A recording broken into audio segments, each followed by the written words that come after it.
కాంగ్రెస్ హయాంలో నిర్మించిన ప్రాజెక్టులు 60 ఏళ్లైనా చెక్కు చెదరలేదని నీటిపారుదల శాఖ మంత్రి ఉత్తమ్ కుమార్ రెడ్డి అన్నారు. నిజామాబాద్ జిల్లా శ్రీరాంసాగర్ ప్రాజెక్టును మంత్రి శ్రీధర్బాబుతో కలిసి పరిశీలించారు. జలాశయంలో ప్రస్తుత నీటి మట్టం, ఎగువ ప్రాంతాల నుంచి వస్తున్న వరద ప్రవాహ పరిస్థితిపై ఆరా తీశారు. ఎస్ఆర్ఎస్పీ ప్రాజెక్టు తెలంగాణ రాష్ట్రానికి గర్వకారణమని తెలిపారు. ప్రాజెక్టు పూడికతీతపై త్వరలోనే స్పష్టమైన ప్రణాళికలు సిద్ధం చేస్తామని అన్నారు. ఆయకట్టుకు నీటి విడుదలపై రాబోయే 2 రోజుల్లో స్పష్టత ఇస్తామని తెలిపారు. బీఆర్ఎస్ హయాంలో నిర్మించిన ప్రాజెక్టులకు కొద్ది కాలానికి దెబ్బతిన్నాయని విమర్శించారు. మేడిగడ్డ, అన్నారం, సుందిళ్ల బ్యారేజీలపై బీఆర్ఎస్ నాయకులు తప్పుడు ప్రచారం చేస్తున్నారని, వాటి పునరుద్ధరణకు కాంగ్రెస్ ప్రభుత్వం కట్టుబడి ఉందని మంత్రి ఉత్తమ్ కుమార్ రెడ్డి స్పష్టం చేశారు.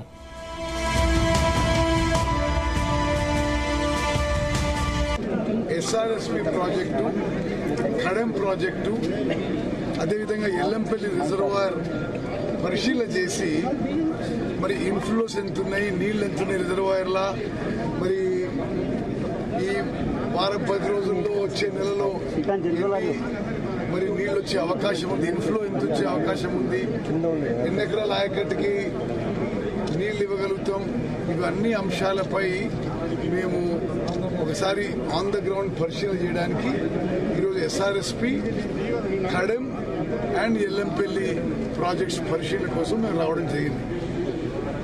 ఎస్ఆర్ఎస్పీ ప్రాజెక్టు అది మన తెలంగాణ రాష్ట్రానికే గర్వకారణం.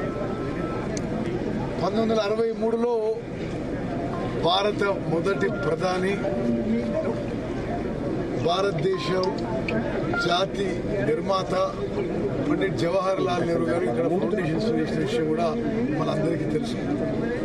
ఈ ప్రాజెక్టు 1970లో నీళ్లు మొదటిసారి ఆపడం మొదలుపెట్టిండ్రు. అంటే సుమారు 56 ఏళ్ల నుంచి ఈ యొక్క నీళ్లు ఆపుతున్నాయి. అట్లా అదేవిధంగా ఇక్కడ ఒక 36 megawatt hydro electric power project కూడా ఉంది. ఒరిజినల్ ఈ storage capacity 112 TMC. Siltation and sedimentation వల్ల క్రమక్రమంగా అది 80 టీఎంసీలకు తగ్గింది. అయితే మా ప్రభుత్వం యొక్క మొదటి లక్ష్యం ఏ విధంగా ఒరిజినల్ స్టోరేజ్ కెపాసిటీ రెస్టోర్ చేయాలనో మరి ఈ సబ్జెక్ట్లో మరి భారత ప్రభుత్వంలో, కేంద్రంలో, అదేవిధంగా ఎవరు ఎక్స్పర్ట్స్ అయి ఉంటే ఏ విధంగా ముందుకు పోవాలనే విషయంని పరిశీలిస్తున్నాం. అతి త్వరలో నిర్ణయం తీసుకుంటాం.